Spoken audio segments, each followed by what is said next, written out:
The summer of 1995 had been particularly humid in rural Pennsylvania, the kind of weather that made your clothes stick to your skin and turned every breeze into a blessing. The traveling carnival had rolled into Millbrook on a Tuesday, setting up their rides and games in the empty lot behind Miller's hardware store.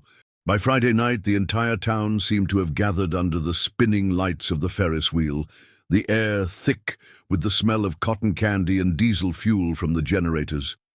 Jacob Carter, 12 years old and trying his best to look older, stood in line for the tilt-a-whirl with his little sister Emily clutched tightly to his hand. At 6 years old, Emily was all blonde pigtails and gap-toothed smiles, her face painted like a butterfly, courtesy of the carnival's face painter. She'd been bouncing on her toes all evening, her blue sundress twirling with each excited spin. "Jake, can we go on the carousel after this?" Emily asked, tugging at his sleeve. "I want to ride the white horse with the pink saddle." "Sure, Em," Jacob replied, though his attention was already drifting to the group of 8th graders near the ring toss game. Sarah Henderson was there, her dark hair catching the carnival lights, and she'd actually waved at him earlier. His stomach did a little flip that had nothing to do with the approaching ride. "Before we continue with Jacob's story, I want to ask you something. If you're enjoying this mystery so far, please hit that subscribe button and let me know in the comments where you're watching from. Your support means everything, and I love hearing from viewers around the world. Now, let's get back to that fateful night in 1995. The line moved forward, and Jacob found himself scanning the crowd for his parents. His father, Tom Carter, was probably still at the beer tent with his buddies from the firehouse, while his mother, Linda, was likely gossiping with the other mothers near the bingo stand. The carnival felt safe, familiar, the same one that had been coming to Millbrook for as long as Jacob could remember. "Jake," Emily's voice cut through his thoughts. "Look at that funny clown." Jacob followed her pointing finger to see a tall figure in a faded red costume and white face paint juggling near the funhouse. There was something unsettling about the clown's smile, too wide and somehow wrong, but Emily was giggling and clapping her hands. "He's silly," she declared, and Jacob felt that familiar protective instinct kick in. Emily saw magic everywhere, even in things that made other people uncomfortable. It was one of the things he loved most about his little sister, even when it embarrassed him in front of his friends. The tilt-a-whirl operator, a weathered man with oil-stained fingers, motioned them forward. "2 kids, 1 car," he grunted, not looking up from his cigarette. As they settled into the purple car, Emily's excitement was infectious. She gripped the center wheel with both hands, her knuckles white with anticipation. The ride lurched to life, and soon they were spinning through the night air, Emily's laughter mixing with the carnival music and the distant sounds of the crowd. When the ride finally stopped, Emily was dizzy and giggling, leaning against Jacob's shoulder. "That was the best one yet," she declared, her butterfly face paint slightly smudged. "Come on, let's go find the carousel," Jacob said, helping her out of the car. But as they walked away from the ride, he spotted Sarah Henderson again, this time standing alone near the cotton candy stand, looking directly at him. "I'll be right back," he said, his voice distracted. Just wait right here by the ticket booth, okay? Don't move." Emily nodded, still swaying slightly from the ride. "Can I have some popcorn?" "When I get back," Jacob promised, already walking away. "Just stay right there." It was the worst decision he would ever make. Jacob approached Sarah with the awkward confidence of a 12-year-old boy trying to impress a girl. They talked for maybe 5 minutes, about school, about the carnival, about nothing important. But when Jacob finally remembered his responsibility and turned back toward the ticket booth, the spot where he'd left Emily was empty. At first, he wasn't worried. Emily was probably just looking at something that had caught her attention. Maybe she'd wandered over to watch the ring toss or gotten distracted by the carousel horses. But as the seconds ticked by and he couldn't spot her blonde pigtails anywhere in the crowd, a cold dread began to settle in his stomach. "Emily!" he called out, his voice barely audible over the carnival noise. "Emily, where are you?" He ran from booth to booth, game to game, his panic growing with each empty space. The carousel was still running, but Emily wasn't on any of the horses. The funhouse was full of teenagers, but no 6-year-old girl. The clown who had been juggling was nowhere to be seen. By the time Jacob found his parents and the police were called, Emily Carter had vanished into the Pennsylvania night as completely as if she'd never existed at all. The only trace of her was a small hair ribbon, blue like her dress, found the next morning in the tall grass behind the carnival's generator truck. The Pennsylvania State Police arrived within 20 minutes of the call, their cruisers cutting through the carnival crowd like ships through water. Detective Ray Morrison, a heavy-set man with kind eyes and a no-nonsense attitude, took control of the scene immediately. He'd worked missing children cases before, and he knew that the first few hours were crucial. "I need everyone to stay calm," Morrison announced to the growing crowd of onlookers. "We're going to search this entire area systematically. Nobody leaves until we've accounted for every person here." Jacob stood pressed against his mother's side, Linda Carter's face drained of all color. His father paced nearby, his fists clenched, occasionally barking questions at any carnival worker who came within range. The festive atmosphere had evaporated completely, replaced by a tense urgency that made Jacob's skin crawl. "Son," Detective Morrison knelt down to Jacob's eye level, his voice gentle but firm. "I need you to tell me exactly what happened. Every detail you can remember." Jacob's voice cracked as he recounted the evening. The tilt-a-whirl, the carousel Emily had wanted to ride, the clown that had made her laugh. But when he got to the part about leaving her by the ticket booth, the words stuck in his throat like broken glass. "I only looked away for a few minutes," he whispered. "She was right there. I told her to stay right there." "This isn't your fault, Jacob," Morrison said firmly. "You're just a kid. This is not your fault." But Jacob could see the doubt in his father's eyes, could feel the weight of his mother's silent tears. Whether it was his fault or not, Emily was gone, and he had been the one watching her. The search stretched through the night. Volunteers from town joined the police, forming lines that swept through the surrounding woods and farmland. Dogs were brought in, their noses pressed to Emily's favorite stuffed animal, a worn teddy bear named Mr. Buttons. The carnival workers were questioned extensively, their trailers and equipment searched with methodical precision. The clown Jacob had seen was identified as Marcus Wheeler, a 43-year-old man from Ohio with a clean record and an alibi. He'd been performing continuously from 8 p.m. until the police arrived, witnessed by dozens of people. Still, Detective Morrison kept him under close scrutiny. "Sometimes the obvious suspect is the right one," he told his partner, "but sometimes they're just a distraction." As dawn broke over Millbrook, casting long shadows across the empty carnival lot, there was still no sign of Emily Carter.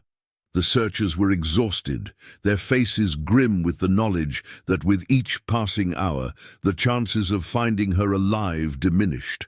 Jacob hadn't slept at all. He sat on the steps of the miller's hardware store, watching the organized chaos of the search efforts. His mother had been sedated by the local doctor and was resting in the back of an ambulance, while his father coordinated with the police from the makeshift command post they'd set up in the parking lot. "Hey, kid." Sarah Henderson appeared beside him, her face pale in the morning light. "I heard about your sister. I'm really sorry." Jacob looked at her, the girl he'd been so eager to impress just hours earlier, and felt nothing but a hollow ache. "It's my fault," he said quietly. "I left her alone." "No, it's not," Sarah said firmly. "My mom says bad things sometimes just happen. It doesn't mean it's anyone's fault." But Jacob knew better. He had made a choice, And that choice had cost his sister her life, because deep down, despite all the searching and hoping, he was already beginning to understand that Emily was never coming home. The Carnival packed up and left town 3 days later, after the police had finished their investigation. The rides were dismantled, the games loaded onto trucks, and the empty lot behind Miller's hardware store returned to its usual state of weedy abandonment. But the absence they left behind was more than just physical. It was as if a shadow had fallen over Millbrook, a darkness that would never fully lift. Detective Morrison continued working the case for months, following up on every lead, no matter how slim. There were reported sightings of Emily in nearby towns, phone calls from people claiming to have seen a little girl matching her description. Each one turned out to be false hope, another dead end in an investigation that was slowly going cold. The Carter family began to fracture under the weight of their loss. Linda Carter spent her days in Emily's room, surrounded by stuffed animals and picture books, waiting for a phone call that never came. Tom Carter threw himself into his work at the firehouse, staying away from home as much as possible.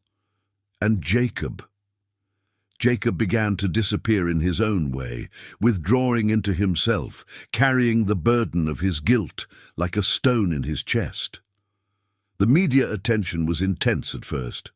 Emily's picture appeared on milk cartons and missing children posters. The local news ran regular updates, and even some national outlets picked up the story.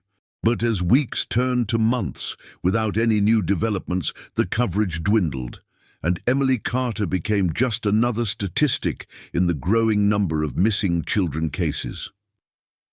1 year after Emily's disappearance, on a warm summer night that felt eerily similar to the one that had changed everything, Jacob stood in the empty lot behind Miller's hardware store.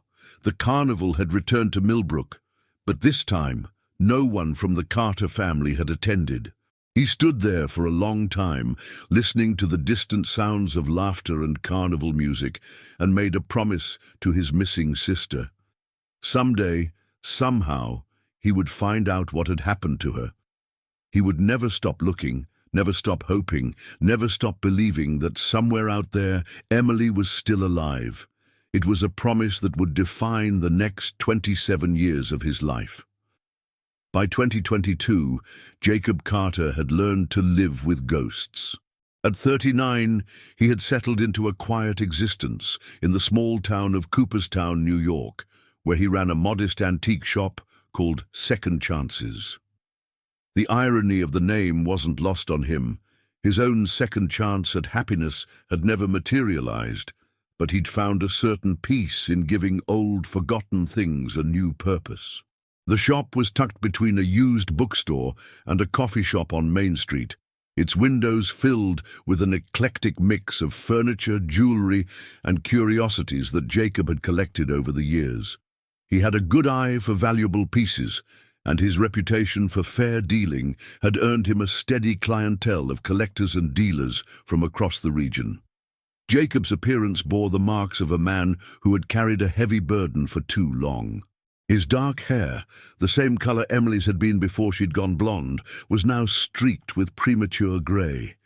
Deep lines etched around his eyes spoke of sleepless nights and endless worry. He was tall and lean, with the careful posture of someone who had learned to make himself smaller, less noticeable. His apartment above the shop was sparse and functional, decorated with only a few personal items. The most prominent was a small shrine to Emily on the mantelpiece, her school photo, a few of her drawings, and the blue hair ribbon that had been found at the Carnival. Every morning, Jacob would stand before it for a moment, whispering a quiet "good morning" to his sister, as if she might somehow hear him. The case of Emily Carter had never been officially closed, but it had long since grown cold. Detective Morrison had retired years ago, and the new generation of investigators had more pressing cases to handle. Jacob had hired 3 different private detectives over the years, each one eventually returning his money with apologies and empty hands. His parents had divorced when he was 16, unable to bear the constant reminder of their loss when they looked at each other. His mother had moved to Florida, where she'd remarried and started a new family, as if trying to replace what had been taken from her. His father had died of a heart attack 5 years ago, and Jacob couldn't help but wonder if it had been broken all along. The guilt had evolved over the years, becoming less sharp but more persistent, like a chronic ache that never quite goes away. Jacob had tried therapy, support groups, even meditation, but nothing could fully silence the voice in his head that whispered, "You failed her. You let her down when she needed you most." He'd never married, never had children of his own. How could he trust himself to protect another child when he'd failed so completely with Emily? The few relationships he'd attempted had all ended the same way. Women who grew tired of competing with a ghost, who couldn't understand why he couldn't just move on. On this particular Thursday morning in October, Jacob was sorting through a recent estate purchase when Mrs. Henderson knocked on his door. She was 82 now, Sarah's grandmother, and one of his most loyal customers. She often brought him boxes of items from estate sales, knowing he'd give her a fair price for anything valuable. "Morning, Jacob," she said, her voice still strong despite her age. "I've got another box for you from the Williamson estate. Found it in the attic after we thought we'd cleared everything out." Jacob helped her carry the cardboard box inside, setting it on his sorting table. The Williamson house had been a treasure trove, a Victorian mansion owned by a reclusive collector who had died without heirs. Jacob had already purchased several valuable pieces from the estate, including a stunning Art Deco lamp and a set of Depression-era glassware. "Anything interesting?" he asked, beginning to sift through the contents. "Mostly junk, I'm afraid," Mrs. Henderson replied. "Some old costume jewelry, a few books, and what looks like a child's music box. Probably not worth much, but you never know." Jacob nodded absently, his attention caught by a small wooden box near the bottom of the pile. It was about the size of a jewelry box, painted in faded pastels with small flowers along the edges. The paint was chipped and worn, suggesting it had been well loved at some point. His hands trembled slightly as he lifted it out. There was something familiar about it, something that made his heart race for reasons he couldn't immediately identify. The box was heavier than it looked, and when he turned it over, he found a small key taped to the bottom. "Mrs. Henderson," he said, his voice carefully controlled, "how much for the whole box?" "Oh, just take it," she said with a wave of her hand. "Consider it a thank you for all the business over the years. Most of it's probably headed for the garbage anyway." After she left, Jacob closed the shop early and carried the box upstairs to his apartment. He set it on his kitchen table and stared at it for a long time, unable to shake the feeling that opening it would change everything. The key fit perfectly into the small lock on the front. As Jacob turned it, he heard the familiar click of old mechanisms engaging. When he lifted the lid, a melody began to play, a simple, haunting tune that stopped his heart. It was Für Elise, the same song that had played on the music box Emily had received for her 5th birthday. The music box that had been sitting on her dresser the night she disappeared. The music box that had been packed away with all her other belongings after they'd finally accepted she wasn't coming home. But this wasn't Emily's music box. This one was different, older, more worn, with a small ballerina that spun slowly as the melody played. Jacob watched in fascination as the tiny figure turned, her painted face serene and unchanging. As the song wound down, Jacob noticed something else. The ballerina wasn't attached to the base of the box like most music boxes. Instead, she sat on a small platform that could be lifted out. With careful fingers, he removed the dancing figure and peered into the space beneath. There, folded into a tiny square and yellowed with age, was a piece of paper. Jacob's hands shook as he unfolded it, revealing a child's handwriting in purple crayon. "Jake, I'm scared, but I'm okay. The man says I have to go away, but I want to come home. I hid this so you would know I was here. Find me, please. I love you. M. Jacob stared at the note until the words blurred together through his tears. 27 years of guilt and grief and desperate hope all crashed together in that moment. Emily had been alive when she wrote this.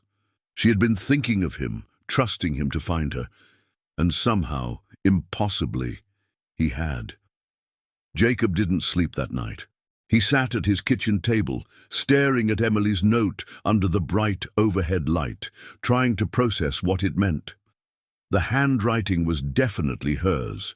He remembered the way she formed her letters, the careful loops of her L's and the backwards E's she sometimes made.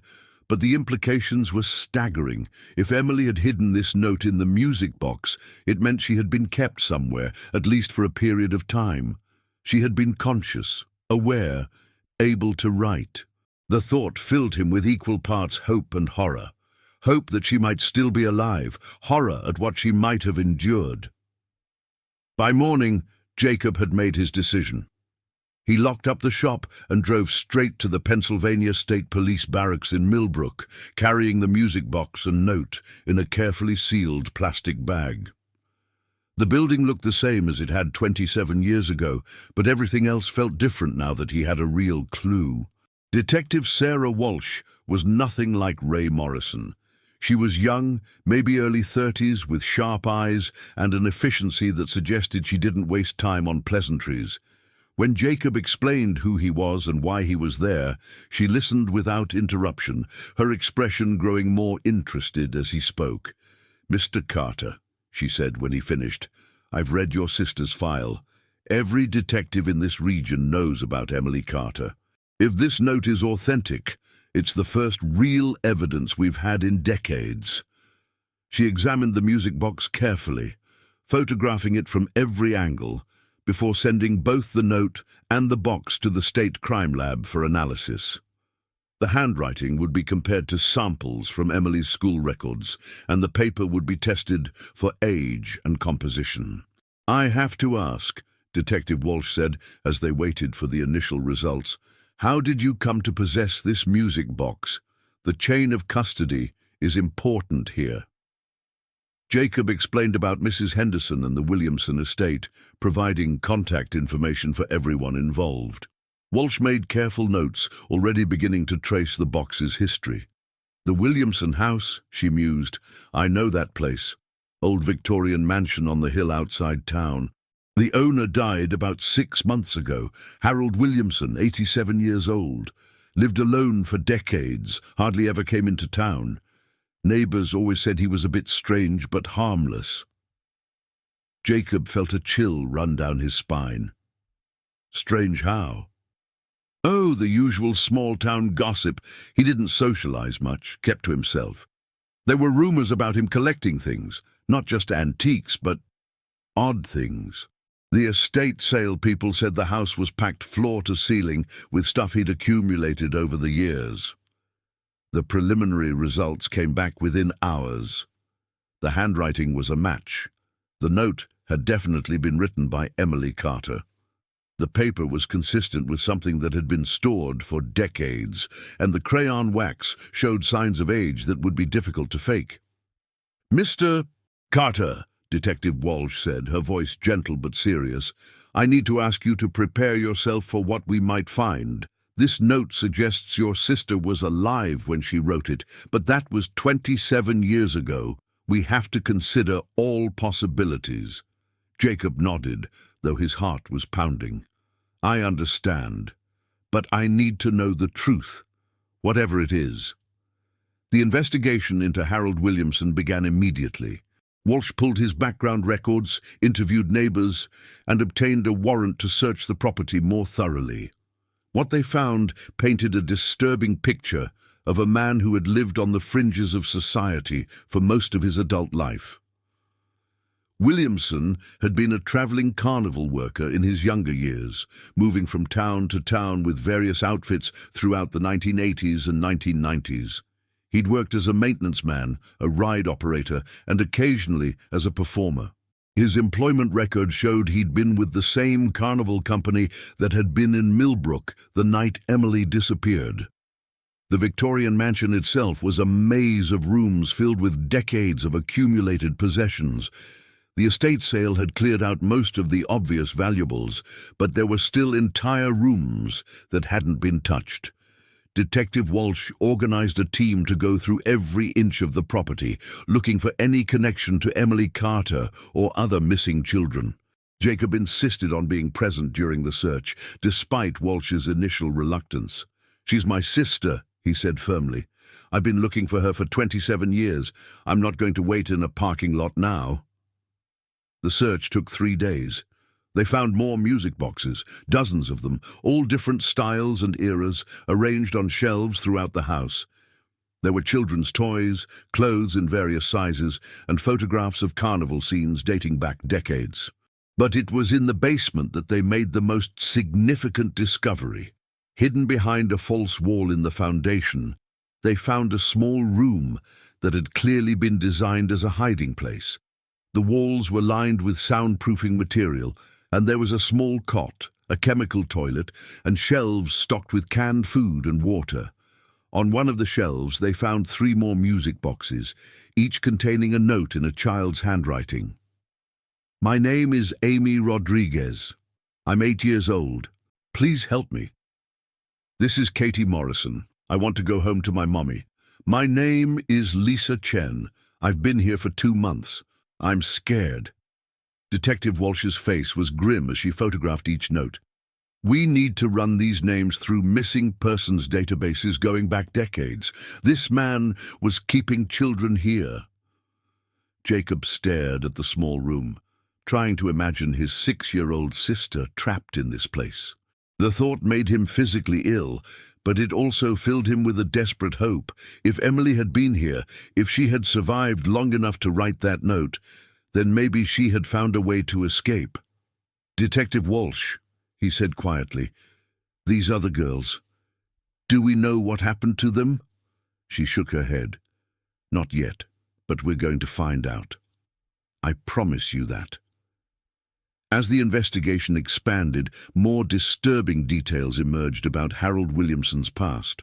He had been questioned in connection with several missing children cases over the years, but had never been charged due to lack of evidence.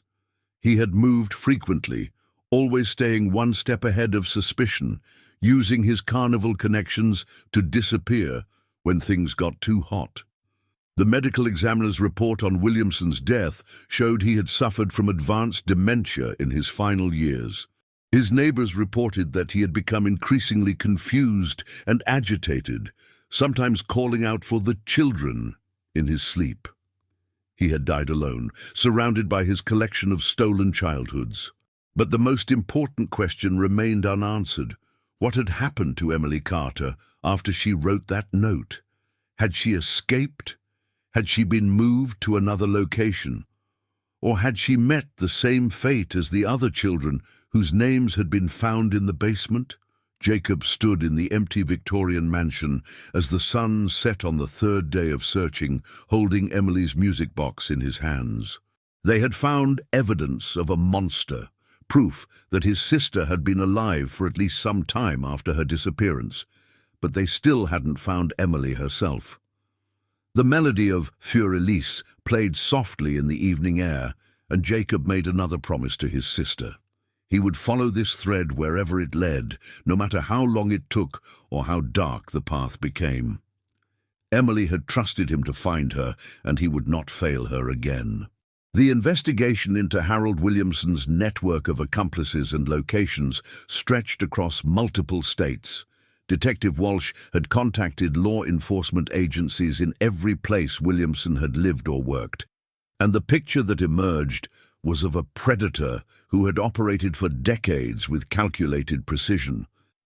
Jacob had temporarily closed his antique shop and moved back to Millbrook, renting a small apartment near the police station so he could be close to the investigation. Sleep came in fitful fragments, haunted by images of that basement room and the thought of Emily trapped there, waiting for rescue that had taken 27 years to come. The breakthrough came from an unexpected source. Maria Santos, a retired social worker from Ohio, had been following the news coverage of the Williamson case. She contacted Detective Walsh with information about a case from 1997, 2 years after Emily's disappearance. "I was working for Child Protective Services in Cleveland," Maria explained during a video call. "We had a case involving a little girl who was found wandering the streets, disoriented and unable to remember her own name. She was maybe 7 or 8 years old, blonde hair, blue eyes. We called her Jane because she couldn't tell us anything else." Jacob's heart hammered as he listened to the description. The timing was right.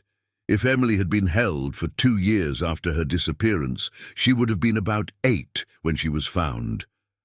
"What happened to her?" Detective Walsh asked. Maria's expression grew sad. She was severely traumatized. She would speak in whispers, if at all, and she had these episodes where she would just disappear into herself. "We placed her in foster care, but she was difficult to place permanently. She ran away several times, always heading south like she was looking for something." "Do you have any records, photos, anything that might help us identify her?" "I kept some files from my more difficult cases," Maria admitted. "I probably shouldn't have, but some of these kids, they stayed with me, you know. I'll send you everything I have." While they waited for Maria's files, Jacob drove to Cleveland to speak with her in person. She lived in a small house in a quiet neighborhood, her living room filled with photos of the children she'd helped over the years. When she showed him the photo of Jane, Jacob's knees nearly buckled. The little girl in the picture was older than Emily had been when she disappeared, and her face was thinner, marked by trauma and fear. But the eyes were unmistakable, the same blue eyes that had looked at him with such trust the night she vanished. "That's her," Jacob whispered, tears streaming down his face. "That's my sister." Maria's records showed that Jane had been placed with several foster families over the years, but had aged out of the system at 18 without ever being adopted. Her last known address was a group home in Pittsburgh, but that had been over a decade ago. "She was a sweet girl," Maria said quietly. "Damaged, but sweet. She used to hum this classical tune. I never knew what it was, but it seemed to calm her down when she was upset." "For Elise," Jacob said without hesitation. Maria nodded. "That sounds right. She would hum it for hours sometimes, especially when she was scared or confused. It was like her security blanket." The search for the adult Emily, who had been known as Jane Doe for most of her life, began immediately. Detective Walsh worked with social services, homeless shelters, and law enforcement agencies across Pennsylvania and Ohio. They had a name to work with now, even if it wasn't her real one, and a general area where she might be living. The trail led them through a series of temporary addresses, part-time jobs, and brief hospital stays. Emily had struggled with mental health issues, homelessness, and addiction, all common outcomes for survivors of childhood trauma. She had been arrested several times for minor offenses, mostly related to her struggles with substance abuse. Jacob followed each lead personally, driving to every shelter, every clinic, every place where Emily might have sought help. He carried her childhood photo alongside the picture from the Cleveland case file, showing them to social workers, police officers, and anyone else who might have encountered her. In Pittsburgh, he found a counselor named Dr. Rebecca Chen, who remembered treating a young woman who went by Jane in the early 2000s. She was very fragile, Dr. Chen explained. She had recovered some memories of her childhood, but they were fragmentary and traumatic. She remembered a brother who used to take care of her, and she talked about trying to find him, but she couldn't remember his name or where she came from. "She was looking for me?" Jacob asked, his voice breaking. "She was looking for someone. She said she had written a letter once, hidden it somewhere safe, and she believed that someone would find it and come looking for her. It was like a fairy tale to her, this belief that someday someone would save her.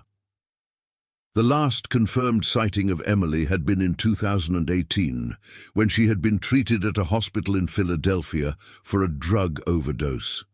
She had survived, but had disappeared from the facility before she could be properly discharged. The trail went cold after that.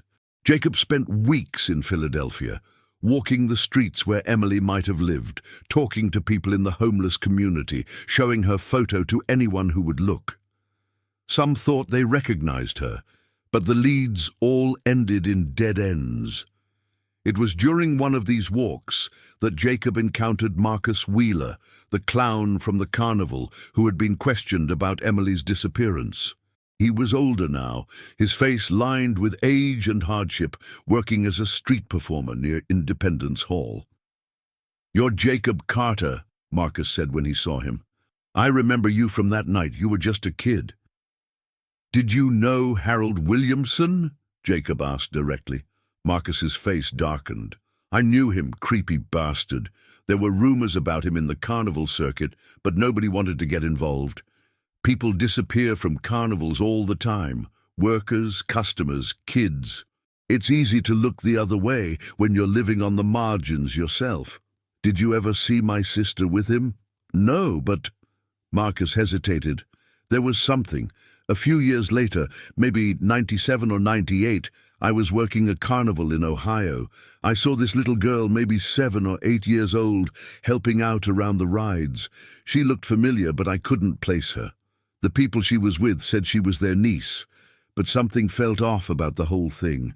Jacob showed him the photo of Jane from the Cleveland case file. Marcus studied it carefully, then nodded slowly. "Yeah, that could be her. She was quiet, kept to herself, but I remember thinking she didn't belong there, you know? Like she was lost." "Do you remember anything else? The people she was with? Where this was?" Marcus shook his head. "It was a long time ago, man. Different carnival, different life. But if that was your sister, she got away from them eventually. That's something, right?" Jacob left Philadelphia with more questions than answers, but also with a growing certainty that Emily was still alive somewhere. She had survived Williamson's basement, survived the foster care system, survived years on the street. She was a survivor, and survivors don't give up. As he drove back to Millbrook, Jacob's phone rang. It was Detective Walsh. "Jacob, we might have something. A woman matching Emily's description was admitted to a residential treatment facility in upstate New York 3 months ago. She's been clean for 90 days, and she's been asking about her family. She says she's looking for her brother Jacob." Jacob pulled over to the side of the road, his hands shaking as he gripped the phone. "Where? What's the address?" "It's about an hour from your shop in Cooperstown. Jacob, I need you to prepare yourself. Even if this is Emily, she's been through hell. She might not be the little girl you remember." "I don't care," Jacob said fiercely. "She's my sister. I've been looking for her for 27 years, and I'm not going to let anything stop me from bringing her home." The Sunrise Recovery Center sat on a hill overlooking the Hudson River, its brick buildings surrounded by manicured gardens and walking paths. Jacob had driven past it dozens of times over the years without ever really noticing it, but now it seemed to glow with possibility as he turned into the parking lot. Detective Walsh had arranged for him to meet with Dr. Patricia Reeves, the facility's director, before any reunion could take place. The woman who might be Emily had been through significant trauma, and they needed to proceed carefully to avoid causing her additional distress. "Mr. Carter," Dr. Reeves said as she led him into her office, "I want you to understand what we're dealing with here. Sarah, that's the name she goes by now, has been making remarkable progress, but she's still very fragile. She has complex PTSD, anxiety disorder, and she's been dealing with addiction issues for years." Jacob nodded, though his heart was pounding so hard he could barely concentrate on her words. But she's been asking about her family. About a brother named Jacob, yes. She has fragments of memories from her childhood, playing games, riding carnival rides, someone reading to her, but she also has significant gaps and some false memories that her mind created to cope with the trauma. Dr. Reeves showed him to a small conference room with large windows overlooking the garden. "I'm going to bring Sarah in now. Please remember, she's been through unimaginable experiences. Be patient with her and let her set the pace for how much she wants to share." Jacob stood when the door opened and his breath caught in his throat. The woman who entered was clearly Emily, despite the 27 years that had passed. She was small and thin, her blonde hair now darker and shorter, her face marked by years of hardship. But her eyes, those same blue eyes that had looked at him with such trust, were unmistakable. "Emily," he whispered. She stopped in the doorway, studying his face with an intensity that made him feel like she was looking directly into his soul. "Jake," she said uncertainly, "is it really you?" "It's me, Em. It's really me." She took a hesitant step forward, then another, until she was close enough to touch. With trembling fingers, she reached out and traced the scar on his chin, a small mark he'd gotten falling off his bike when he was 14. "You got hurt," she said softly, "after I left." "And I got hurt before you left too," Jacob replied, his voice thick with emotion. "I never stopped looking for you, Emily. I never stopped believing you were alive." She smiled then, and for a moment he could see the 6-year-old girl who had loved carnival rides and butterfly face paint. "I knew you would find me," she said. "I wrote you a letter and hid it in a music box. I knew you would find it someday." "I did find it," Jacob said, pulling out his phone to show her the photo he'd taken of her note. "That's how I knew where to look." Emily's eyes filled with tears as she saw the note. "I was so scared," she whispered. "But I remembered what you always told me, that you would always protect me, so I wrote that letter and I hoped and I waited." Over the next few hours, with Dr. Reeves' gentle guidance, Emily shared fragments of her story. She remembered being taken from the carnival by a man who said he was going to help her find her parents. She remembered the basement room, the music boxes, the other children who had been there. "He called us his little birds," she said, her voice distant. "He said we were special, that we belonged to him now. But I never forgot my real name, and I never forgot you." She had escaped during a fire that had damaged part of the house in 1997. In the chaos, she had managed to get out and had wandered the streets until she was found by police. But the trauma had fragmented her memories, and she had been unable to tell anyone who she really was. "I kept humming the song from my music box," she said. "It was the only thing that made me feel safe. For Elise. You taught me that name when I was little." "I remember," Jacob said, tears streaming down his face. "You used to make me play it over and over on Mom's old piano." Emily nodded. "I kept looking for you, but I didn't know where to start. I didn't even remember our last name until a few months ago. The memories started coming back when I got clean, and I remembered your face, and I remembered that you would be looking for me." The reunion was everything Jacob had dreamed of, and nothing like he had imagined. Emily was not the little girl he had lost, but a woman who had survived unimaginable trauma and found her way back to him. She was damaged but not broken, scared but not defeated. "I want to go home," she said as the afternoon wore on. "I want to see where we grew up, and I want to meet our parents. Are they still alive?" Jacob's heart broke a little as he explained about their father's death and their mother's new life in Florida. Emily listened quietly, absorbing the information with a maturity that spoke to everything she had endured. "She might not want to see me," Emily said softly. "I'm not the little girl she lost. I'm complicated now. You're her daughter, Jacob said firmly. She never stopped loving you. She just couldn't handle the not knowing. But now we know. Now we can all heal. The paperwork to release Emily from the facility took several days, during which Jacob visited her daily. They talked about everything and nothing, slowly rebuilding the connection they had lost.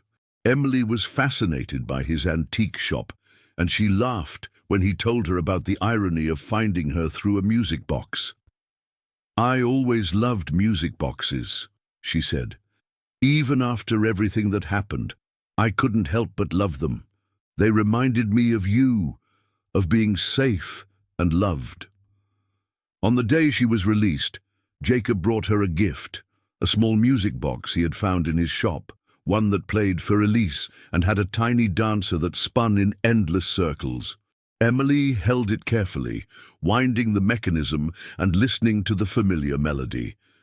"This is perfect," she said, "but I don't need it to remember you anymore. I have the real thing now." As they drove away from the Sunrise Recovery Center, Emily looked out at the autumn landscape and took a deep breath. "I used to dream about this moment," she said, "about you finding me and taking me home.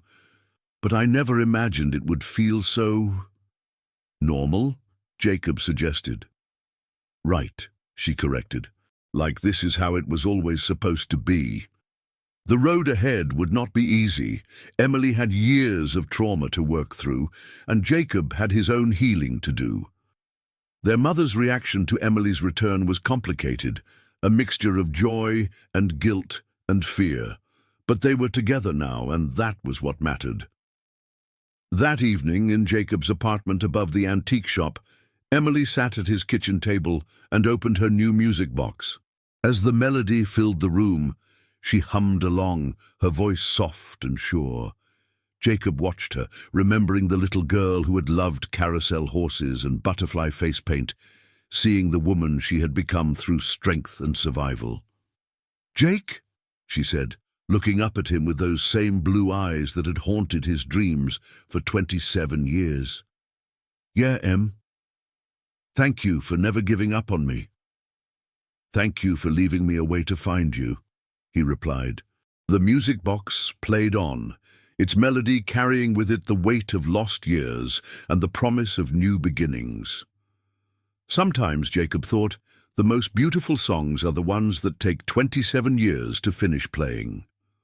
Outside, the first snow of winter began to fall, but inside the small apartment, two siblings who had been separated by darkness had finally found their way back to the light.